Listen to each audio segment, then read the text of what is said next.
On se retrouve aujourd'hui pour une vidéo un petit peu particulière parce que c'est une vidéo anniversaire. Cela fait pile un an, jour pour jour, aujourd'hui que je me suis lancé sur YouTube. Donc j'ai réussi à tenir le rythme de publier en fait une vidéo par semaine pendant un an. Et pour justement célébrer cet anniversaire, je te propose en fait de rentrer dans les coulisses de la chaîne et de voir un petit peu l'envers du décor. Et je vais en fait te faire un studio tour de justement là où je tourne les vidéos et aussi de là où je tourne le podcast, parce que si tu ne le sais pas, j'ai lancé le podcast To The Moon and Back, le podcast destiné aux créatifs de l'image. Donc on va parler de mon écran qui est là-bas, on va parler de la caméra qui me filme, on va parler de l'éclairage là-bas, de l'éclairage là-bas, de l'éclairage là, de l'éclairage là, bref, on va vraiment parler de tout ça et ça commence juste après ça. 3, 2, 1. Voilà, donc je te propose en fait de commencer par vraiment le plan de travail, donc ma station d'édition pour les photos et évidemment de montage pour les vidéos. Donc moi j'ai un MacBook Pro M1. Je trouve que honnêtement le M1 il est incroyable, il prend absolument tout, la 4K du Canon R6 etc. Il n'y a vraiment aucun souci par rapport à ça pour monter. Moi je monte avec Final Cut Pro 10, donc je reste vraiment dans l'écosystème Apple que j'aime beaucoup. Donc j'ai l'iPhone, j'ai le Mac, j'ai l'iPad etc. Et franchement tout fonctionne vraiment en parfaite synergie, donc ça pour moi c'est hyper important de ne pas avoir de petits freins comme ça dans la compatibilité des appareils. Évidemment j'édite sur Lightroom. Et alors, au niveau de la dalle, j'ai un écran calibré de chez EIZO. Je vais mettre le nom parce qu'il faut que je le retrouve parce qu'évidemment, c'est toujours des noms qui sont incroyablement glamour et sexy. Merci EIZO d'avoir nommé cet écran comme ceci. Enfin bref, l'écran est calibré, ce qui est vraiment hyper important pour la retouche des photos. Donc je sais qu'avec ce profil-là, évidemment, quand je vais chez mon imprimeur pour faire des tirages en grand pour les salons ou pour les clients, etc., je sais que tous les paramètres sont vraiment hyper top, hyper réglo, hyper calés. Et ça, franchement, c'est une nouvelle fois, c'est un gage de dormir sur ses deux oreilles et c'est hyper important. Au niveau clavier et souris, j'utilise juste le trackpad ici de chez Apple et le clavier. Alors moi je suis à la base un utilisateur intensif du trackpad. Franchement j'adore, je ne voudrais pas une autre souris ergonomique etc. Ça ne m'intéresse pas parce que j'ai trop de raccourcis justement là-dessus où je passe d'un bureau à l'autre et c'est vraiment un truc que je gère depuis dizaines d'années maintenant, donc du coup je ne saurais vraiment pas me passer de ça. J'ai évidemment l'iPad. Alors l'iPad c'est l'accessoire en fait de chez Apple que j'utilise le moins. En fait, moi, je l'utilise tout simplement quand j'ai des rendez-vous avec des clients pour montrer les photos, pour montrer les tarifs de prix, etc. Donc, vraiment, c'est un complément que je peux sortir au cas où, mais ce n'est pas pour moi l'essentiel absolu. Après, on a ici les disques durs. Donc moi, j'ai des Samsung T7 que je trouve vraiment incroyables. C'est des SSD, ils sont hyper rapides.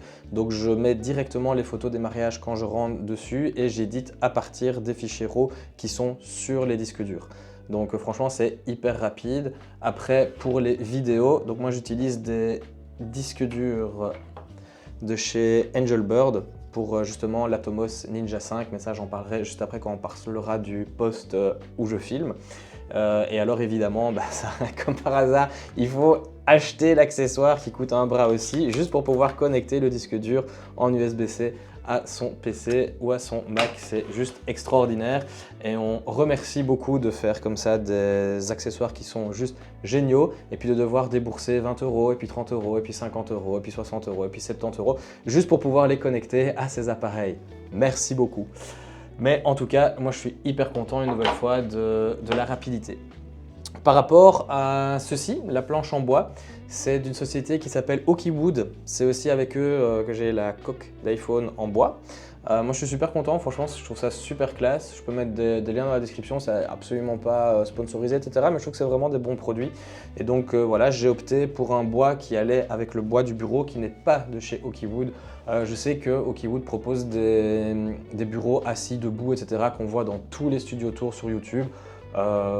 Voilà, j'ai pas besoin de monter, descendre, assis, debout, peut-être plus tard. Honnêtement, je ne sais pas. C'est vrai que je suis beaucoup assis.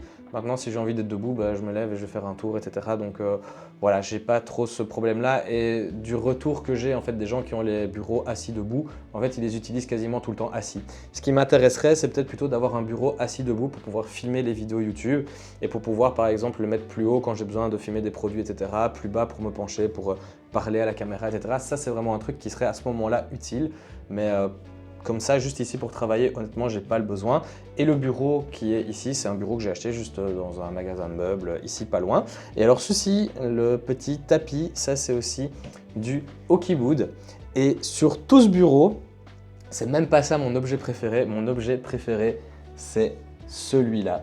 C'est une horloge Nixie Clock. En fait, c'est un fabricant ukrainien qui reprend des vieux tubes soviétiques et qui en fait des horloges comme ça. Moi, je trouve ça génial. En plus, on peut changer la couleur. Voilà, je peux mettre hop, une autre couleur si jamais je veux. Ça fait un super bip.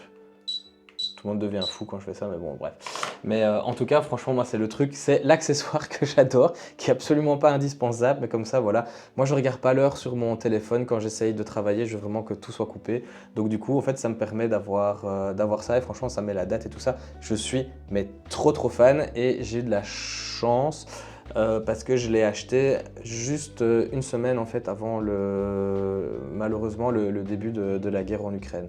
Donc c'est un peu de la chance. Ça fait bizarre de parler de chance quand on sait qu'il y a un pays qui est en guerre, etc. par rapport à un objet qu'on peut avoir. Mais voilà, ça peut faire relativiser aussi en fait ce qu'on a, ce qu'on dispose et que parfois juste des objets, etc. Il y a quand même bien plus important dans la vie que la possession. Bref. Et alors, à l'arrière de ce magnifique bureau, j'ai en fait deux lampes Philips Hue. Moi, je suis hyper fan des lampes Philips Hue. Franchement, j'ai ces deux-là et on en a deux dans le salon. Où quand on veut se mettre une petite ambiance sympa, quand on regarde un film, etc. J'ai souvent un peu du mauve très foncé comme ça. Franchement, c'est super sympa et on peut même les régler sur la télévision. Donc, genre, vous regardez du foot, vous avez le vert de la pelouse, etc. Vous zappez, vous arrivez sur un autre truc, vous avez les couleurs. Enfin bref, c'est honnêtement un truc que j'aime beaucoup et j'ai même des lampes Philips Hue aussi par rapport aux luminaires, etc. Moi, je suis un super fan de pouvoir allumer, éteindre depuis mon smartphone. Comme ça, quand vous avez peur aussi la nuit, vous pouvez aller dans votre lit ou vous pouvez éteindre les lampes depuis votre smartphone, depuis le lit. Malinx le lynx, je sais. Voilà pour la partie bureau. Et on va passer aux étagères là-bas. Ensuite, on passera au poste pour filmer. Et puis ensuite, le studio podcast. On passe maintenant au fond. Donc là, j'ai en fait deux étagères de chez Maison du Monde et un meuble de chez Maison du Monde aussi. Alors qu'est-ce qu'on retrouve en fait sur ces étagères-là? C'est juste en fait de la pure décoration. Donc on a ici au-dessus voilà, un petit truc en bois de chez Etsy, Peaky Blinders, parce que c'est une de mes séries préférées, j'adore l'ambiance, etc. On retrouve en fait toutes les vieilles caméras, dont celle-ci qui pour moi en fait est la plus importante parce qu'en fait c'est l'appareil photo que mon papy m'a laissé, qui est maintenant décédé. Donc du coup évidemment il a une importance particulière et émotionnelle. Donc du coup c'est un peu la pièce maîtresse en fait de cette étagère là. On retrouve l'Insta360, les premières GoPro que j'ai eues évidemment, et quand même un petit Lego Friends parce qu'évidemment j'adore cette série aussi. La Mini. J'adore les Mini, surtout les vieilles. Enfin voilà, nouveau modèle, dégueulasse. Bref, on n'est pas là pour parler de bagnole. Des fleurs séchées et compagnie, ça c'est évidemment de ma compagne. Hein. Voilà, petite bougie parfumée, évidemment, c'est pas moi, mais c'est ma compagne. On a là-bas le baffle Marshall, un clap que j'ai acheté sur Amazon, je pense aussi. Ensuite, voilà, des petits trucs de décoration. Mon Lumix qui me sert pour la photo de rue, micro 4 tiers, donc vraiment hyper intéressant. Et alors, pour éclairer tout ça, en fait, j'utilise deux apputures AL-MC que je cache ici évidemment derrière les différents appareils photo ou les baffles. Et là où je suis super déçu de ces petites lampes qui sont en fait géniales parce qu'on peut même les coller comme ça, voilà, c'est exceptionnel. Sauf que j'ai pas acheté les deux au même moment et que quand je mets les mêmes réglages sur les deux lampes, il y a une petite différence de luminosité. Et ça, je comprends pas très bien et j'avoue que ça m'énerve parce que j'aimerais vraiment pouvoir mettre identiquement la même couleur d'une lampe à l'autre. J'avoue que ça m'ennuie un petit peu. Et alors ici en dessous, pour essayer de créer voilà, un peu une lumière un petit peu d'ambiance, j'ai un pavotube de chez Nanlite de première génération. Franchement, voilà, j'ai acheté les deux pavotubes Nanlite. qui sont vraiment super. Je trouve que c'est vraiment des lampes qui sont exceptionnelles. Je trouve que par rapport à ce qu'on peut faire, voilà, on peut changer les couleurs, on peut mettre des effets, voilà. Comme ça, je peux dire à mes voisins de baisser la musique parce que la police arrive, enfin bref. Il y a moyen de s'amuser, de faire plein de choses avec ça. Moi, franchement, je trouve ça juste génial. Et je vais laisser justement le bleu comme ça. Il s'est décidé de se mettre sur bleu, et ben pourquoi pas. Donc voilà pour cette partie-là. Alors évidemment, la partie où je filme, c'est la moins glamour, hein. C'est la partie la plus moche. Donc on a en fait ce que j'appellerais moi l'étagère à bordel en fait, voilà, où on n'a pas de grenier et on a une cave qui est beaucoup trop humide. Donc du coup, c'est l'étagère où on va ranger tout le bordel. Donc je vais avoir une imprimante, je vais avoir les bouquins, je vais avoir mon tampon, je vais avoir les coffrets USB, etc.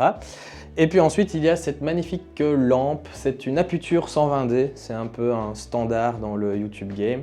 Donc l'Aputure 120D et le Light Dome version 2. Et je mets toujours la grille d'abeille. J'essaye de filmer en fait toujours dans le coin pour pouvoir avoir une plus grande perspective, faire comme si la pièce était un peu plus grande parce que tu vois que c'est quand même un petit peu réduit comme espace, même si j'ai la chance honnêtement d'avoir une pièce dédiée à cette activité. Donc voilà, j'ai un petit tabouret où je m'assieds pour filmer. J'aimerais vraiment pouvoir changer un petit peu la face caméra et me mettre par exemple sur un bureau. Quand j'ai commencé à filmer les podcasts sur la table, là-bas, je me sentais beaucoup plus à l'aise en fait justement d'avoir un support et de pouvoir montrer des choses, prendre des appareils photo, etc. Donc peut-être qu'à l'avenir, voilà, dans l'évolution de la chaîne, on va peut-être penser à mettre peut-être un bureau ici au milieu, je ne sais pas trop. Donc on verra. Alors par rapport à ce qui me filme, c'est le Canon R6 de première génération avec le 15-35 f2.8 et je le mets sur 24 mm. Donc comme ça vraiment pour avoir un grand champ de vue au final. J'enregistre via l'Atomos Ninja 5 et donc en fait je l'ai mis dans une cage de chez SmallRig. Alors au niveau micro, j'ai le Rode Go 1. Ici, et alors j'ai un filtre Ciné Bloom pour donner un petit peu comme ça un aspect plus ciné, un look un petit peu cinéma si je peux m'exprimer comme ça. Et là moi ce que je te propose en fait c'est qu'on aille dans l'autre pièce, dans le salon salle à manger pour voir un petit peu en fait comment je filme les podcasts. Évidemment je suis dans ma salle à manger qui sert aussi de lieu de tournage de podcast. Donc ici en fait j'ai quoi? J'ai d'abord en fait ici deux pavotubes qui sont mis là justement au sol par terre, voilà. Les pavotubes première génération de chez Nanlite. Ensuite au niveau de la Keylight, on a de l'Aputure 120D qui est montée sur un pied Neuer, je sais pas très bien comment on dit. Donc voilà, l'Aputure 120D avec son gros bloc de commande. Au niveau de l'enregistrement du podcast, on va retrouver ici le PodMic de chez Rode, le PSA, le Rode NTH100, je pense, au niveau du casque, avec aussi des câbles de chez Rode, câbles orange pour la créativité. Ceux qui ont vu ou écouté le podcast avec Charlotte savent pourquoi. Au niveau de la console d'enregistrement, on est sur le Rodecaster Pro 2 que vous voyez ici, où je peux envoyer mes jingles, etc., mettre les retours, enfin c'est vraiment hyper pratique. On a aussi l'iPad, parce que pour avoir un petit peu les questions que je peux poser, etc., on a les magnifiques tasses To the Moon and Back, le podcast. Et alors pour me filmer, j'utilise mes deux R6, le premier étant là-bas avec le 15-35 sur 35 mm. Et alors j'ai quand même un audio de backup parce que je suis un peu tendu à ce niveau-là, je suis un peu stressé. Donc du coup j'utilise le Rode NTG. Ensuite de l'autre côté on a le deuxième R6 qui est juste là. Et alors lui, parce qu'évidemment le premier R6, lui, il peut enregistrer qu'une demi-heure, donc il faut s'arrêter chaque fois toutes les demi-heures. Celui-ci, il est dans la cage SmallRig avec l'Atomos Ninja 5 comme moniteur externe. Celui-ci, on peut le laisser tourner comme on veut, super pratique. Avec la mémoire, le disque dur de chez Angelbird. Et alors lui, j'ai mis le 24-70 au niveau de l'objectif qui est réglé sur 24 mm pour vraiment avoir un plan d'ensemble sur l'invité qui s'assied juste là. Voilà. Ça, c'est vraiment la config au final pour le podcast To the Moon and Back. Bon, j'espère avoir une nouvelle fois plein de nouveaux épisodes à vous faire écouter. Et ça, vous pouvez les retrouver évidemment sur votre plateforme de podcast préférée. Et alors pour rajouter de la profondeur, j'ai rajouté justement là-bas une lampe, c'est une Philips Hue. Et alors ici justement pour le couloir, voilà, pour une nouvelle fois rajouter de la profondeur dans l'image. Là, je vais justement te montrer. Hop, là en fait, j'ai mis des lampes aussi Philips Hue, celles qui normalement sont évidemment dans le bureau là-bas. Je les mets par terre pour le podcast. C'est aussi ça en fait de devoir travailler de chez soi, c'est qu'il faut réussir à s'arranger, il faut que la salle à manger puisse se transformer. Donc ici, dès que j'ai fini le podcast, je dois tout démonter, je dois tout remonter dans le bureau pour passer en fait au studio YouTube. Donc ça voilà, c'est les points positifs et les points négatifs de travailler de chez soi. J'espère vraiment que tu auras tiré de la valeur par rapport à cette vidéo. N'hésite pas à me dire en commentaire si justement ce genre de vidéo avec les backstage, avec les coulisses t'intéresse.